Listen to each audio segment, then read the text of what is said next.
Vamos então dar início ao estudo sobre a grande tribulação. Eu quero começar com as palavras do próprio Senhor Jesus Cristo em Mateus 24, no grande sermão profético. Ele diz: então haverá grande aflição. Esta palavra é a mesma usada para tribulação. Grande aflição como nunca houve desde o princípio do mundo até agora, nem tampouco haverá jamais. E nós sabemos que está o quinto selo, que é aberto, mas depois no versículo seguinte ele diz: se aqueles dias não fossem abreviados, nenhuma carne se salvaria, mas por causa dos escolhidos ou dos eleitos serão abreviados aqueles dias. Então a grande tribulação é um tempo que se engloba nestes 3 anos e meio finais da última semana de Daniel. E como nós lemos aqui, esses 3 anos e meio não chegarão ao fim, porque o Senhor, na sua misericórdia, com o seu povo, Ele vai antecipar o final dos 3 anos e meio e vai libertar o seu povo do final da grande tribulação, e então vai derramar a sua ira. O que é então a grande tribulação? É um tempo em que a ira de Satanás será completamente liberta contra o povo de Deus. Ao mesmo tempo será uma oportunidade final dada por Deus a toda a humanidade para escolher, para fazer a grande escolha. Nas coisas de Deus não há meio termo. Ninguém pode ficar neutro nessas questões. Então, é nesse tempo de perseguição, mas ao mesmo tempo em que o Senhor estará ativo através do seu povo, através dos anjos, através de outras formas que nós vamos estudar, então as pessoas, a humanidade fará a sua última escolha entre a adoração do Cordeiro de Deus, que é o verdadeiro Messias, ou a adoração do Anticristo, que é o falso Messias. Satanás estará aqui presente. A grande tribulação inicia-se, como nós vimos em Apocalipse 12, com o lançamento de Satanás à terra após ter sido derrotado nos céus. Diz a palavra em Daniel 12, versículo 1, que o arcanjo Miguel vai vencer Satanás, e então inicia-se, nas palavras de Daniel, um tempo de angústia qual nunca houve. É isso mesmo que Jesus se refere em Mateus 24. Diz assim Daniel 12, 1, naquele tempo se levantará Miguel, o grande príncipe que se levanta a favor dos filhos do teu povo, o povo de Israel, e haverá um tempo de angústia, qual nunca houve desde que houve nação até aquele tempo. Mas naquele tempo livrar-se-á o teu povo, todo aquele que for achado escrito no livro. Então, esta grande tribulação dá-se também com a anulação do concerto ou da aliança feita entre o príncipe do povo que há de vir, portanto, o Anticristo, e muitos. Ele firmou uma aliança no início da 70ª semana de Daniel. Durante 3 anos e meio, os 3 primeiros anos e meio iniciais, ele vai iludir, como nós já vimos, no meio de um tempo de confusão, de guerras, de fomes, de pestes, que já estudamos, mas ele irá dominar o mundo através da sua habilidade, a sua agilidade, daí que ele é representado vindo num cavalo branco que se move com grande velocidade, estabelecendo alianças e pactos. Ele fará essa aliança, então, mas ao fim de 3 anos e meio ele vai romper essa aliança, entrando em Jerusalém, no templo que terá sido reconstruído, e ele vai pôr fim aos sacrifícios que ali estão a ser realizados pelos judeus. Então se iniciará um tempo terrível, porque os judeus vão perceber que foram enganados, e Satanás irá reunir todas as suas forças, despejando todo o seu furor para tentar arrasar os planos de Deus e destruir o seu povo. Em Daniel 8:11 fala-nos acerca deste acontecimento, quando se refere ao Anticristo, dizendo: ele se engrandeceu até contra o príncipe do exército, ou seja, contra o Senhor Jesus Cristo. E por ele, pelo anticristo, foi tirado o sacrifício contínuo e o lugar do seu santuário foi lançado por terra. Portanto, ele vai entrar em Jerusalém, vai abolir o sacrifício dos judeus, que é feito diariamente, e vai destruir por completo o altar do sacrifício. No capítulo 9, versículo 27, também de Daniel, diz: ele firmará uma aliança com muitos por uma semana, e na metade da semana, portanto, ao fim de 3 anos e meio, ele vai fazer cessar o sacrifício e a oblação, as ofertas, e então virá a consumação. A abominação da desolação entra no lugar santo. Nós encontramos em Mateus 24:15, Jesus a dizer: quando, pois, virdes que a abominação da desolação, ou seja, o anticristo, entra no lugar santo, como falou o profeta Daniel, quem lê entenda. Portanto, dá-se então início, nessa altura, este período terrível chamado a Grande Tribulação. Daniel já anteviu esse quadro, o qual já se cumpriu parcialmente, como nós já estudamos, através de Antíoco Epifânio. Como já vimos, muitas profecias têm uma dupla aplicação. Tem uma aplicação imediata, ou quase imediata, e depois tem uma aplicação posterior.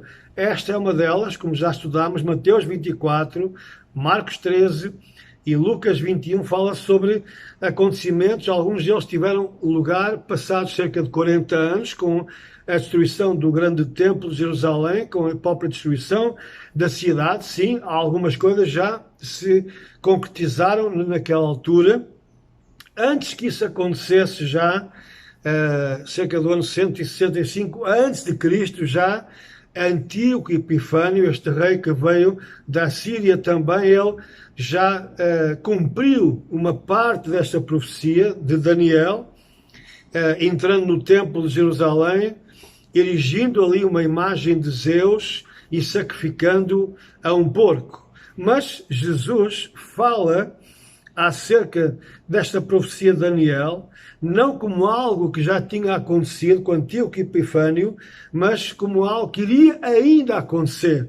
E sabemos que aconteceu no ano 70. Mas também ele já fala acerca de algo que ainda vai acontecer nos tempos finais. Portanto, um evento futuro, uma repetição ampliada futura desta mesma abominação, deste homem do pecado, filho da perdição, como é chamado por Paulo, que entra no templo e então ali coloca a abominação desoladora. Marcos diz que ela está onde não deve estar. Portanto, o lugar do anticristo não é no templo de Jerusalém. Ele vai entrar no sítio errado, no lugar que só pertence a Deus. O apóstolo Paulo identifica também esse mesmo acontecimento e identifica este anticristo como o homem do pecado ou o filho da perdição, e ele diz que ele se manifesta e se opõe a Deus e se assenta no templo de Deus querendo parecer Deus. Alguns tentam dizer que isto é virtual, que é uma coisa espiritual, tentam simbolizar, dizendo que isso é a influência de Satanás no templo de Deus, que somos nós, mas isso não tem nada a ver com a realidade.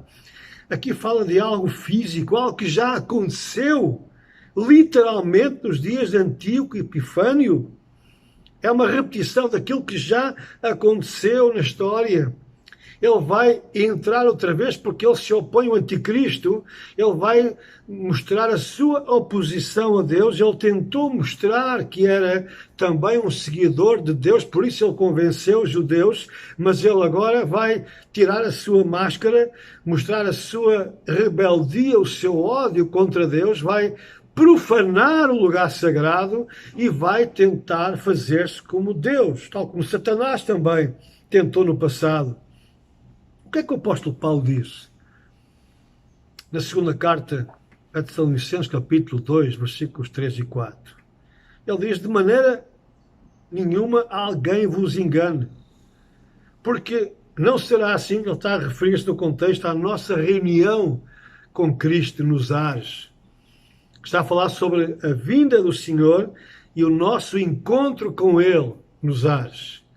E contrariando a opinião de muitos de hoje, que dizem que nós seremos arrebatados antes da manifestação do Anticristo, o apóstolo Paulo está aqui a esclarecer aqueles irmãos que pensavam assim, em função daquilo que eles acreditaram na primeira carta aos Tessalonicenses, que a vinda do Senhor era iminente.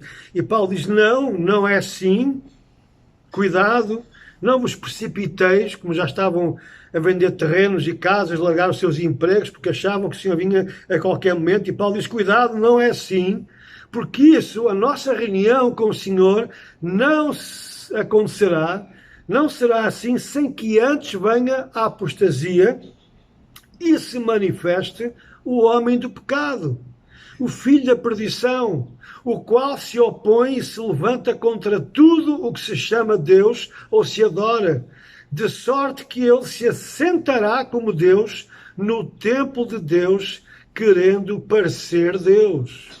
Daniel falou que ele se levantaria contra o príncipe dos príncipes. Daniel 8:25 diz, pelo seu entendimento, ele fará prosperar o engano na sua mão, e no seu coração ele se engrandecerá, e destruirá muitos que vivem em segurança, e se levantará contra o príncipe dos príncipes, mas sem mão será quebrado. Nós sabemos que ele vai levantar-se contra o Senhor, vai provocar a ira de Deus, e então essa mesma ira irá cair sobre ele sem mão. Portanto, o Senhor intervirá com o sopro da sua boca, como o próprio Paulo fala também, e destruirá o anticristo. Daniel 11:36, falando acerca dele como um rei, portanto ele é uma autoridade, ele é uma personagem, ele é um homem que Satanás encarna. Esse rei fará conforme a sua vontade e levantar-se-á, engrandecer-se-á sobre todo Deus, e contra o Deus dos deuses falará coisas espantosas, e será próspero até que a ira de Deus se complete, porque aquilo que está determinado será feito. Em Apocalipse capítulo 13, versículos 5 e 6, portanto, esta mesma profecia de Daniel é agora também revelada por João, na ilha de Patmos, e diz assim, foi-lhe dada uma boca para proferir grandes coisas e blasfémias, e deu-se-lhe poder para agir por 42 meses, ou seja, 3 anos e meio, e abriu a sua boca em blasfémias contra Deus, para blasfemar do seu nome e do seu tabernáculo e dos que habitam no céu. Então, tal como aconteceu com Antíoco Epifânio, o anticristo vai introduzir uma imagem no templo para receber adoração. De facto, será o falso profeta que vai criar uma imagem do anticristo e vai exigir que toda a humanidade preste culto a essa imagem, tal como aconteceu lá na Babilónia, nos dias de Daniel, tal como aconteceu também nos dias do Império Romano. Diz em Apocalipse capítulo 13, versículos 14 e 15, e o falso profeta, ou seja, a segunda besta, engana os que habitam na terra com sinais que lhe foi permitido que fizesse na presença da besta, dizendo aos que habitam na terra que fizessem uma imagem à besta que recebera a ferida da espada e vivia. E foi-lhe concedido que desse espírito à imagem da besta, para que também a imagem da besta falasse e fizesse que fossem mortos todos os que não adorassem a imagem da besta. Porque é que Shadraque, Mesaque e Abdenego foram levados ao fogo ardente, à fornalha acesa 7 vezes mais? Porque eles não se curvaram à imagem da besta. Porque é que Daniel foi levado à cova dos leões? Porque ele não se curvou à imagem da besta. E assim será também nos dias finais, na grande tribulação, todos aqueles que não prestarem culto, que não se curvarem à imagem da besta, que é o anticristo, irão ser denunciados até pelos familiares e eles serão mortos. E veja só que esta imagem é tão incrível, tão poderosa, que ela vai falar, ela vai ter vida, por assim dizer. para iludir toda a humanidade. Eu penso muito nos cultos de Fátima e Lourdes, da Senhora da Aparecida. De maneira especial a Fátima. É um culto que atrai romarias de centenas de milhares de pessoas no dia 13 de maio e também em outubro. De facto, todo o ano, pessoas vão a Fátima em peregrinação e cultuam aquela imagem. Eles podem dizer que não é um culto, mas é de facto um culto, é uma veneração proibida por Deus. O Senhor diz claramente: não terás imagens diante de mim. Essas pessoas curvam-se diante daquela imagem. Mas é uma imagem feita de barro, de matéria, não fala. Essa imagem já viajou até por várias partes do mundo para trazer a maldição, como nós sabemos. Onde quer que ela vá, ela só leva a maldição, porque ela não tem a bênção de Deus, ela é contrária aos planos de Deus. Mas ela não fala, ela não sente, ela não ri, ela não chora, mas vê só que nesta fase final da história da humanidade, essa imagem que o Anticristo irá permitir que seja feita, ela vai falar, ela vai enganar através de ações, de atos miraculosos. Este período terrível de confusão, de engano, chamado Grande Tribulação, tem então a duração de 42 meses, mas depois mais 30 dias serão acrescentados, como fala o profeta Daniel, capítulo 12, versículo 11, desde o tempo em que o sacrifício contínuo for tirado e posta a abominação desoladora, haverá 1290 dias. Portanto, são 3 anos e meio mais 30 dias. Porquê? Porque será certamente o tempo da ira de Deus descarregada sobre a terra. No mesmo capítulo 12, versículo 7, Daniel diz: ouvi o homem vestido de linho que estava sobre as águas do rio, o qual levantou ao céu a sua mão direita e a sua mão esquerda, e jurou por aquele que vive eternamente que isso, ou seja, o tempo do Anticristo, seria por um tempo, tempos e metade do tempo, e quando tiverem acabado de espalhar o poder do povo santo, todas estas coisas serão cumpridas. A mesma expressão é usada em Apocalipse 13:6, do tempo, diz: deu-se-lhes poder para agir por 42 meses. Portanto, são os 3 anos e meio exatos, os 42 meses que terá esta grande tribulação, terá a sua durabilidade. Um outro acontecimento durante a grande tribulação é que a terra de Israel vai ser repartida, provocando ainda mais a ira de Deus. A Daniel 11:39 diz que com o auxílio de um Deus estranho, que é Satanás, o Anticristo agirá contra as poderosas fortalezas e aos que o reconhecerem multiplicará a honra e os fará reinar sobre muitos e repartirá a terra por preço. Ora, esta terra não é o planeta Terra, como é óbvio, tem a ver no contexto com a terra de Israel. Nós estamos muito próximos desse tempo, porque você veja, nos dias de hoje, há uma efervescência contínua em Israel, por causa do chamado plano do século que Trump quis promover entre Israel e os árabes, trazendo a possibilidade de haver um Estado palestiniano, também com Jerusalém Oriental como capital. Israel agora está a falar, a partir de julho, de estender a sua soberania sobre os territórios bíblicos da Judeia e de Samária. E, de facto, o plano não é todo aquele território, mas sim apenas 30% daquele território. E você veja que isso levantou o mundo inteiro contra Israel. Nações Unidas, a União Europeia, Igreja Católica Romana, Concílio Mundial das Igrejas, Aliança Evangélica Mundial, todos estão contra Israel por causa deste plano. Eles exigem que Israel partilhe a terra com os chamados palestinianos. Ou seja, naquele território bíblico, é uma herança de Deus dada única e exclusivamente ao povo de Israel. Eles querem forçar os judeus a repartirem, a dividirem a terra do Senhor com os inimigos de Israel. Isso provoca a ira de Deus. E todos aqueles que o fizerem todos aqueles que se envolverem na partilha, na repartição desta terra, cairão debaixo da ira do Senhor, como fala Joel, capítulo 3, versículo 3, em que o Senhor diz que vai entrar em confronto direto com essas nações.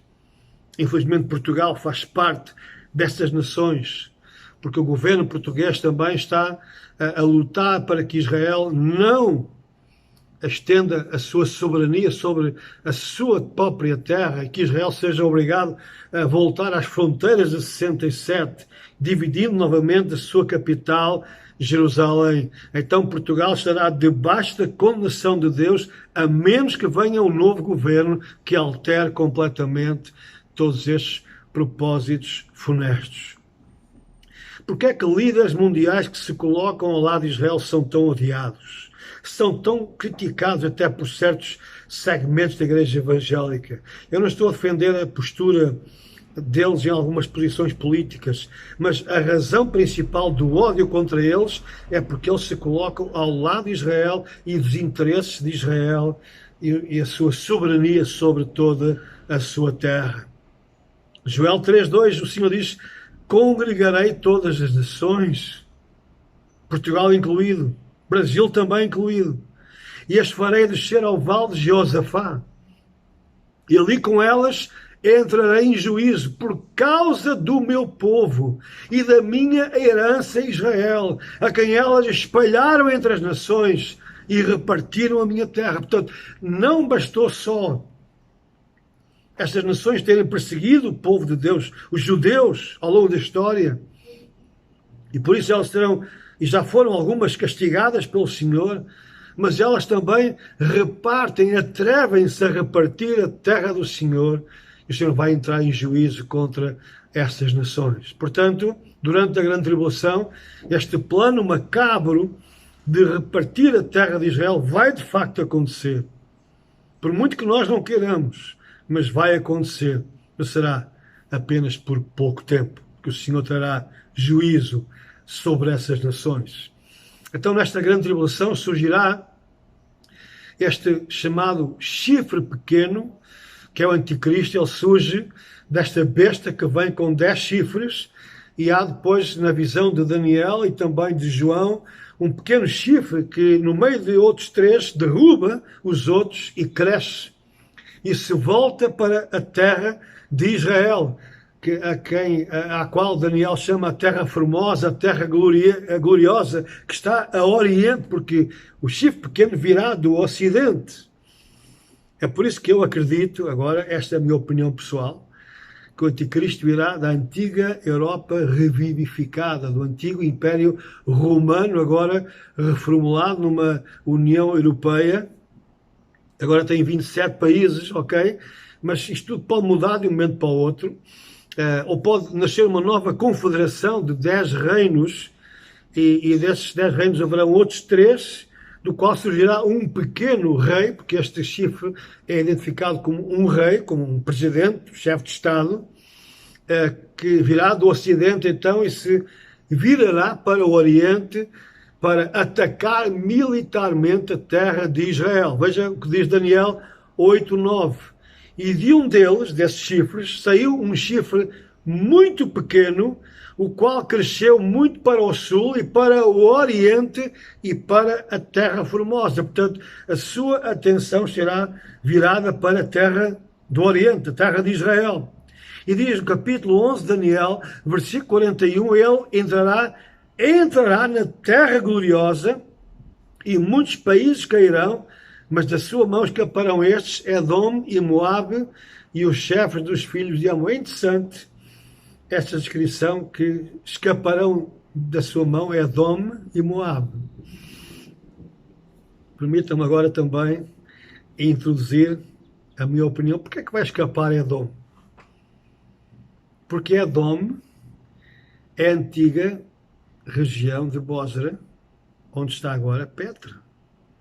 É porque está ali o povo judeu, os remanescentes de Israel, protegido pelo Senhor, que o anticristo não conseguirá entrar ali. Está a ver? A ligação entre Apocalipse capítulo 12, quando o Senhor leva o remanescente de Israel a ser protegido no deserto, e certamente será ali, naquela região de Petra, e é por isso que diz aqui o texto que Edom escapará às mãos do anticristo, ele não conseguirá entrar naquela terra. Diz também o texto de Daniel, capítulo 11, versículo 45, que o anticristo irá instalar o seu quartel-general entre o Mar Grande, e o Mar Grande na Bíblia sempre descreve o Mar Mediterrâneo, e o Monte Santo, que é Jerusalém. Portanto, se você pegar no mapa de Israel e você vir o que é que está entre o Mar Mediterrâneo e Jerusalém, você vai encontrar aquela região de Meguido. O que é a região de Meguido? Aquela região, aquele grande plano, aquele grande vale imenso, onde se travará a última batalha, onde o anticristo será destruído, derrotado e destruído, onde ele conhecerá a sua destruição, a chamada batalha do Armagedon. Diz a palavra que ele armará as tendas do seu palácio entre o Mar Grande e o Monte Santo e Glorioso, mas chegará ao seu fim e não haverá quem o socorra. Portanto, eu creio que na parte final da ira de Deus, quando o anticristo então tentar destruir Israel por completo, ele vai trazer o seu quartel-general, vai instalar a sua força militar no Vale de Megiddo para ali lançar o ataque final contra Israel. Mas é ali mesmo, naquele vale, que ele vai conhecer o seu fim, e diz a palavra, não haverá quem o socorra. É muito interessante. Quando eu vou a Megiddo com as pessoas que gentilmente me acompanham nas minhas viagens anuais a Israel, e há uma coisa que o nosso guia nos esclarece e que para mim faz muito sentido. Nós entramos, em primeiro lugar, numa espécie de um museu onde encontramos artefactos dos dias passados, daquele vale onde se travaram muitas batalhas.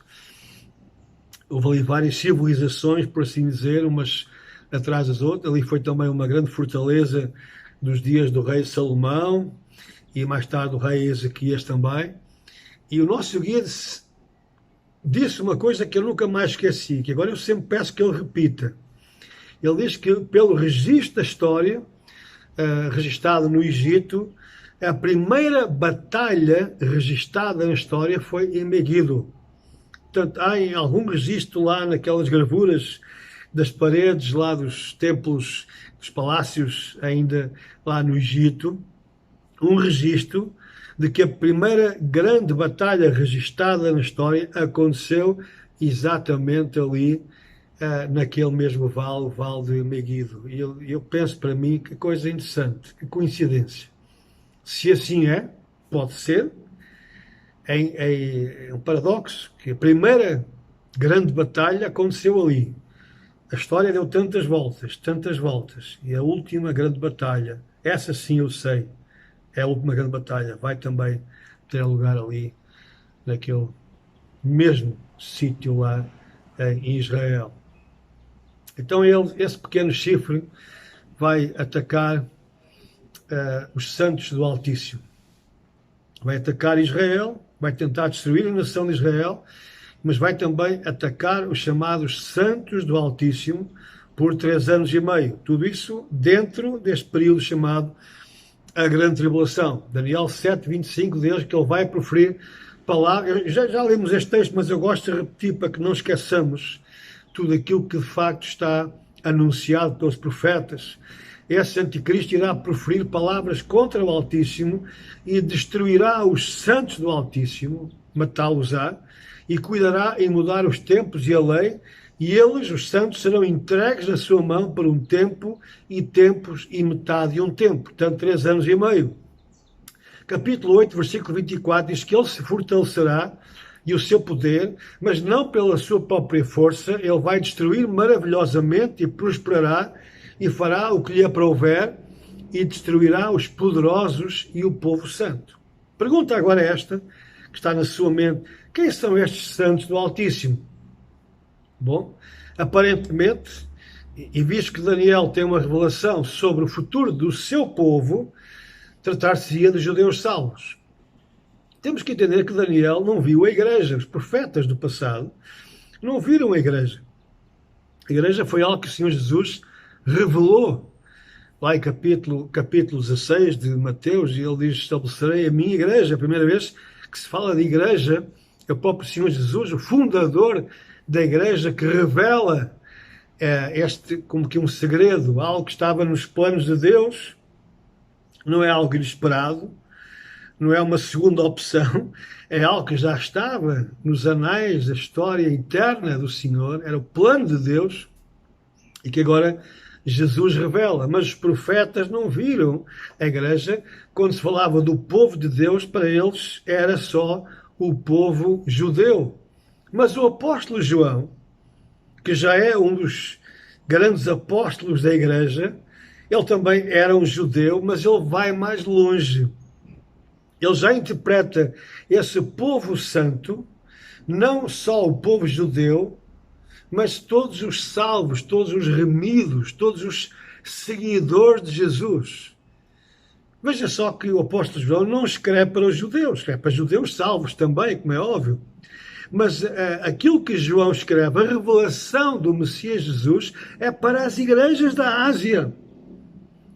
Na parte final do Apocalipse, capítulo 22, versículo 16, Jesus diz: eu, Jesus, enviei o meu anjo para vos testificar estas coisas nas igrejas. Ou seja, tudo aquilo que Jesus revelou a João em todo o livro do Apocalipse, do capítulo 1 até o capítulo 22, mas muito em especial a partir do capítulo 5 em diante, porque é o tempo futuro, é para as igrejas. Não se relaciona com os judeus só como povo, eles também como parte da igreja, os salvos, mas é para a igreja na sua totalidade. O livro do Apocalipse não é escrito para os judeus só, também, é escrito para toda a igreja, é para mim e é para si. É por isso que João vai pegar naquelas profecias dadas a Daniel e vai agora também reinterpretá-las, trazendo os santos também para a comunidade da igreja. Exemplos da palavra santos. Daniel 7:21, eu vou pôr isto num quadro para você entender melhor. Diz Daniel 7:21, eu olhava e eis que este chifre fazia guerra contra os santos e prevaleceu contra eles. O mesmo texto é citado em Apocalipse 13:7 por João e diz: e foi-lhe permitido fazer guerra aos santos e vencê-los. Capítulo 7 de Daniel, versículo 25 diz: ele, o anticristo, proferirá palavras contra o Altíssimo e destruirá os santos do Altíssimo. Depois João, aliás, em Apocalipse 12:11 diz que os santos não amaram as suas vidas até à morte, ou seja, foram mortos pelo anticristo. Capítulo 20, versículo 4 diz: eu vi as almas daqueles que foram degolados pelo testemunho de Jesus. Portanto, se não se trata de perseguição aos judeus como povo, é a perseguição, é o genocídio dos seguidores de Jesus, do seu povo, da sua igreja. E diz: eu vi as almas daqueles que foram degolados pelo testemunho de Jesus e pela palavra de Deus, e que não adoraram a besta, nem a sua imagem, e não receberam o sinal em suas testas, nem em suas mãos, e viveram e reinaram com Cristo durante 1000 anos. Ora, quem é que vai reviver? Quem é que não adorou a besta? Quem é que vai ressuscitar e vai reinar com Cristo durante 1000 anos? São judeus? Não, é a igreja composta de judeus e gentios. São os salvos. São aqueles que foram degolados, foram mortos pelo testemunho de Jesus. Daniel também se refere ao povo santo. Daniel 8:24, ele diz que o anticristo destruirá os poderosos e o povo santo. E o que é que diz João em Apocalipse capítulo 6 e versículo 9? E havendo aberto o quinto selo, vi debaixo do altar as almas dos que foram mortos por amor da palavra de Deus e do testemunho que deram. Capítulo 7, versículo 14. Estes são os que vieram da grande tribulação e lavaram as suas vestes e as branquearam no sangue do Cordeiro. Este é o povo que recebe o reino e vai reinar com Cristo Jesus. Quem vai reinar com Cristo Jesus não é a igreja que vai reinar. Nós não reinamos ainda. Cuidado com esse evangelho que diz já estamos a reinar, já estamos na maior, já estamos... Isso não é bíblico. O apóstolo Paulo diz que hoje nós sofremos com Cristo. Nós nos identificamos com Cristo na sua rejeição, no seu sofrimento, nas suas dores. Mas um dia nós reinaremos com Cristo. Se hoje nós sofremos, nós um dia reinaremos com Cristo. Quando? No milénio, no reino milenar do Senhor Jesus Cristo aqui na terra. Quem é esse povo que vai reinar com Cristo? São os judeus só pelo facto de serem judeus? Não. São os santos do Altíssimo. Veja o que diz Daniel 7, versículo 18, versículo 22 e versículo 27, e depois vamos transcrever para as palavras do Novo Testamento. Vamos identificar esses santos do Altíssimo que vão receber o reino e vão reinar com Cristo. Diz então assim: os santos do Altíssimo receberão o reino e o possuirão para todo o sempre e de eternidade em eternidade. Veja o que é que Jesus fala. Em Mateus 25, 34. Então dirá o rei aos que estiverem à sua direita: vinde, benditos do meu Pai, possuí por herança o reino que vos está preparado desde a fundação do mundo. Este é o povo que vai reinar. É o povo do Messias Jesus. É a sua igreja.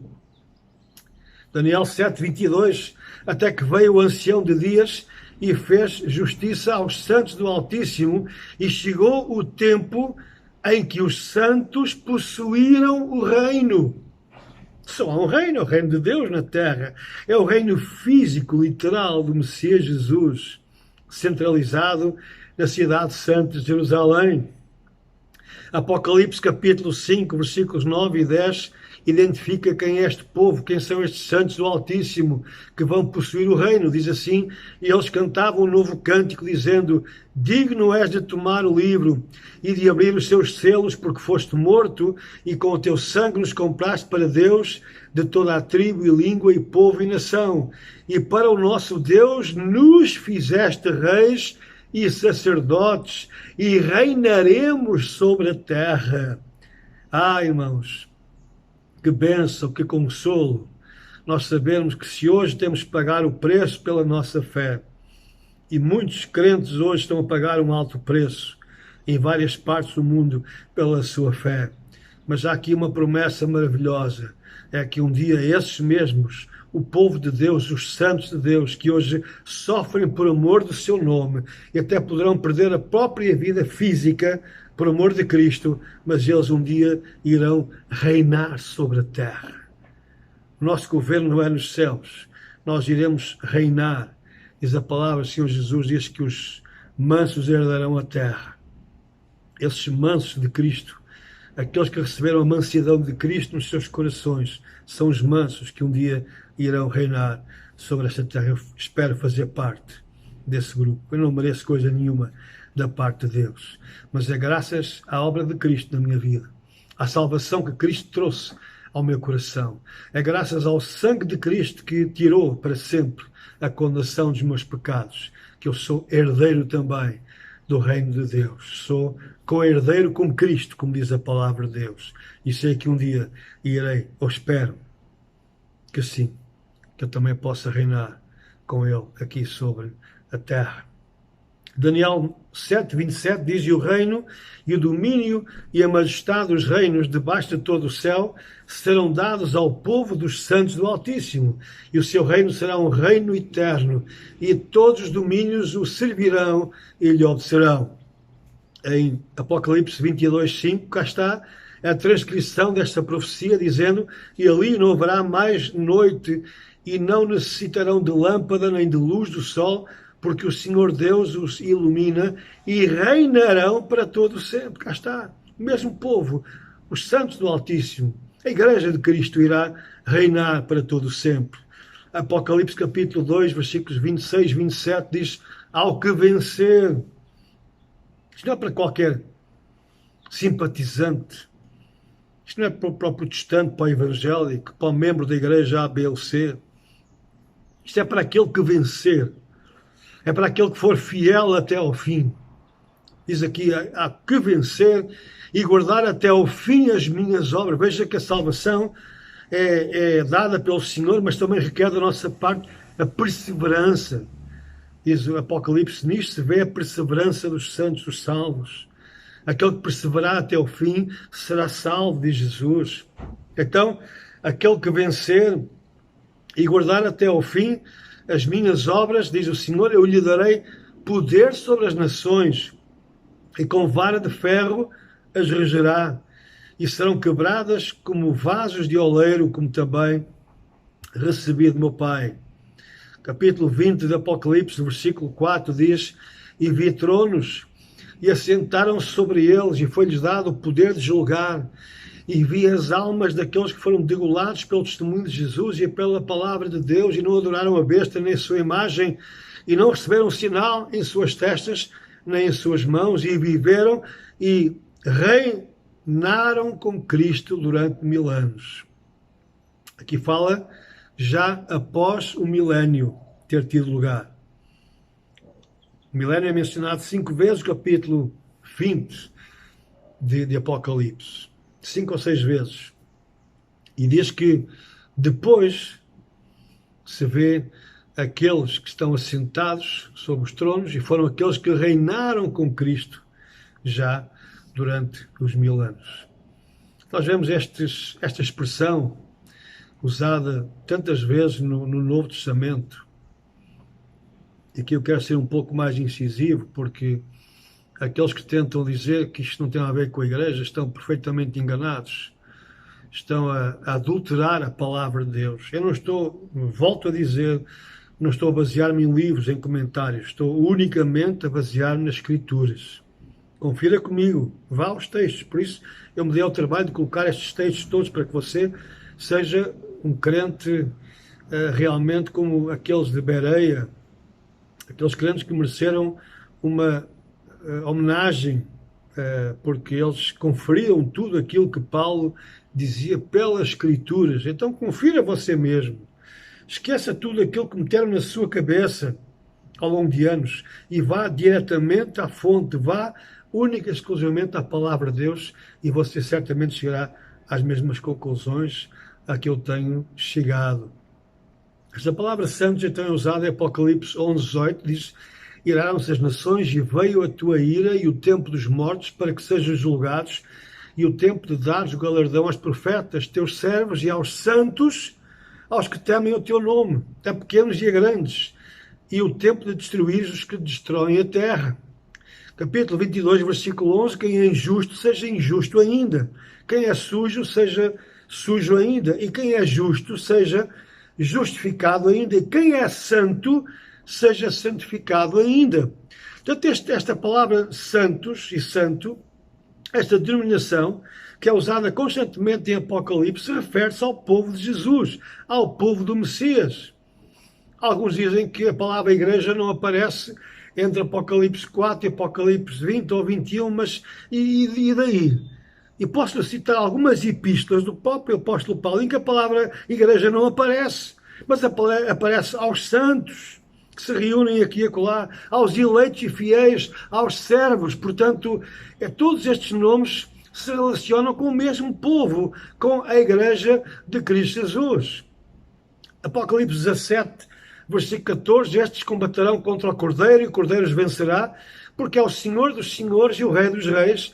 Vencerão os que estão com ele, chamados e eleitos, os fiéis. É o povo de Deus, é a igreja de Deus, que são chamados. Então nós não somos chamados de Deus, nós não somos predestinados por Deus, nós não somos eleitos de Deus, nós não somos os fiéis de Deus. Capítulo 22, versículo 3, somos chamados servos de Deus, e ali nunca mais haverá maldição contra alguém, e nela estará o trono de Deus e do Cordeiro, e os seus servos o servirão. Aqui não diz a sua igreja, mas obviamente a sua igreja são os servos que compõem a sua igreja. Se você não é servo, você não é parte da igreja. A igreja é composta dos servos. Amém? Nós somos os servos do Senhor, do Deus Altíssimo. Nós os servimos agora com todas as nossas incongruências, com todas as nossas incapacidades, mas o tentamos servir, mas naquele dia nós o serviremos na perfeição. Reinar é também uma forma de serviço ao Senhor. 22, versículo 6 do Apocalipse, disse-me: estas palavras são fiéis e verdadeiras. O Senhor, o Deus dos santos profetas, enviou o seu anjo para mostrar aos seus servos as coisas que em breve vão de acontecer. Enfim, tantos textos que nós encontramos. As epístolas do Novo Testamento, veja só, estou prestes a terminar, mas eu quero só enfatizar isto. As epístolas do Novo Testamento usam constantemente os termos santos, povo de Deus, eleitos, irmãos, tudo relacionado com a igreja. Há várias epístolas, como já disse, que nem sequer usam a palavra igreja, mas todos aqueles crentes entendiam que era à igreja que as palavras de Paulo e de Pedro se dirigiam. Por exemplo, quando Paulo se dirige aos santos, capítulo 1 de Efésios, versículo 1, ele diz assim: Paulo, apóstolo de Jesus Cristo, pela vontade de Deus, aos santos que estão em Éfeso e fiéis em Cristo Jesus. Aos santos. Ele podia dizer à igreja, mas toda a gente sabia que aquela carta era dirigida à igreja que se reunia em Éfeso, uma grande igreja, e era aos santos da igreja. Portanto, porque em Apocalipse não aparece em alguns capítulos a palavra igreja, não quer dizer que não seja a igreja que lá está, porque estão lá os santos de Deus. Ora, Paulo dirige-se aos santos em Éfeso. Em Filipenses, a mesma coisa, Filipenses 1, diz: Paulo e Timóteo, servos de Jesus Cristo, a todos os santos em Cristo Jesus, que estão em Filipos com os bispos e os diáconos. Então isto não é igreja. A igreja não são os santos, juntamente com os pastores, os bispos e os diáconos. Que eu saiba, isto é a igreja. E só há uma igreja. Não há duas igrejas. Em Romanos 1,7, o apóstolo Paulo escreve: a todos os que estáis em Roma, amados de Deus, chamados santos. Aquilo que João vê em Apocalipse são os santos, são chamados santos, que é a igreja a qual Paulo agora se dirige em Roma, em Filipos, em Éfeso, por aí fora, em Corinto. Veja a primeira carta aos Coríntios, capítulo 1, versículo 2, Paulo escreve à igreja de Deus, veja aqui ele refere-se à igreja de Deus, que está em Corinto, aos santificados em Cristo Jesus, chamados santos. Portanto, Paulo está aqui a esclarecer que a igreja é composta dos santificados em Cristo Jesus, aqueles que são chamados santos, que também João se refere no livro do Apocalipse, com todos os que em todo lugar invocam o nome do nosso Senhor Jesus Cristo, Senhor deles e nosso. 2 Coríntios capítulo 1, versículo 1, Paulo, apóstolo de Jesus Cristo, pela vontade de Deus, e o irmão Timóteo, à igreja de Deus que está em Corinto, com todos os santos que estão em toda a Acaia. Então, espera aí, há aqui uma igreja e depois os outros santos é outro grupo? É aqueles que vão ficar para sofrer a grande tribulação? É isso? Não. Isso só cabe na mente de alguns que mantêm esta ilusão de que a igreja irá escapar da grande tribulação. É uma grande ilusão, é um grande engano. Cuidado. Não se deixe enganar, iludir, só porque o Al Lindsay e o Tim LaHaye venderam milhões de livros. Ou porque esses filmes chamados achados para trás, essas produções de hollywoodescas, enganam, trazem um grande engano, um logro, uma grande ilusão, deixando que muitos permaneçam no seu estado. Ai, que bom, que Jesus vai voltar em qualquer momento. Posso continuar a viver à minha maneira, porque eu estou salvo para sempre, não se passa nada. Essa coisa da grande tribulação, isso é só para os últimos crentes. Isso é só para esses desgraçados que vão se sobrar. Meu querido irmão, minha querida irmã, quando Jesus voltar, Ele não vai deixar um único dos seus para trás. Ouça bem o que eu lhe digo. Eu confirmo isto pelas Sagradas Escrituras. Jesus, o Filho de Deus, conhece aqueles que são seus. Ele não vem buscar igrejas. Ele não vem buscar denominações. Ele não vem buscar placas. Ele vem buscar os seus eleitos, a sua igreja, os santos, os eleitos, os escolhidos.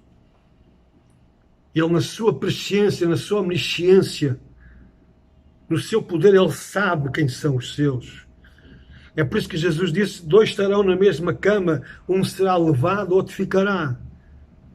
Ambos, se calhar, frequentavam a mesma igreja. Ambos participavam das bênçãos divinas. Mas um era uma virgem que tinha o Espírito Santo, tinha o azeite de Deus. Estava preparado. E outro iludiu-se. Só porque era membro do rol da igreja, tinha orgulho de dizer que eu sou da igreja A, B ou C. Há pessoas que têm orgulho das suas igrejas. Há pastores que eu vejo só falam das suas igrejas, não falam de Cristo, pouco falam de Cristo. Parece que a igreja é o foco da atenção, meus irmãos. O foco da atenção das nossas mentes não deve ser a igreja, deve ser Cristo, o Senhor da igreja, a cabeça da igreja. Foi Ele que deu a sua vida por nós. Mas Ele vem buscar a sua igreja, Ele não se vai enganar. Os anjos virão buscar as pessoas certas. 2 mulheres estarão no campo trabalhando, ou na fábrica. Uma será levada, outra ficará. Portanto, cuidado, o Senhor conhece aqueles que são dele. Não se deixe iludir. E com isto eu termino esta gravação. Quando o Senhor Jesus vier, como em breve nós iremos estudar, Ele não vai deixar nenhum dos seus para trás. Muitos, a maior parte dos cidadãos do mundo irão ficar para trás. Mas esses são aqueles que permaneceram na sua rebeldia espiritual. E quando eles virem a glória de Deus nos ares, nas nuvens, eles dirão: ai de nós, estamos perdidos. Porque eles sabem que é o tempo da ira. Eles rejeitaram, eles brincaram com as coisas de Deus. Eles perderam a oportunidade de salvação. E assim como acontece naquela parábola das 10 virgens, 5 prudentes e 5 loucas, a porta vai se fechar. É o próprio Senhor Jesus quem vai fechar a porta da oportunidade e vai recolher para Ele as virgens prudentes, aquelas que tinham Deus, o Espírito Santo, nas suas vidas, nos seus corações. As outras tinham conhecimento, mas foram a correr desesperadamente, a tentar uma conversão de última hora. E quando chegaram à porta, a porta já estava fechada. E o Senhor Jesus irá dizer: apartai-vos de mim, que eu não vos conheço de lado nenhum. Cuidado, não se deixe iludir. Não haverá uma segunda oportunidade. Não haverá uma igreja que é arrebatada e depois um outro povo que vai sofrer. Isso não faz qualquer sentido. Isso é aquilo que eu chamo, para não dizer outra coisa pior, a grande ilusão. Eu não condeno aquelas pessoas que ensinam isso, porque eu também fui ensinado assim. Alguns dirão: mas meu irmão, eu sempre fui ensinado. Eu também fui ensinado assim. Eu nasci, cresci nessa teologia do arrebatamento súbito, secreto. Um avião vai no ar e de repente o piloto leva o avião, bate contra uma torre. Essas ilusões todas não têm nada a ver com a palavra de Deus. Nós iremos estudar o que é de facto o arrebatamento. É tudo menos secreto. É algo visível aos olhos da humanidade. Para os filhos de Deus é a grande libertação, é olhar para cima, porque a redenção está vindo, está próxima.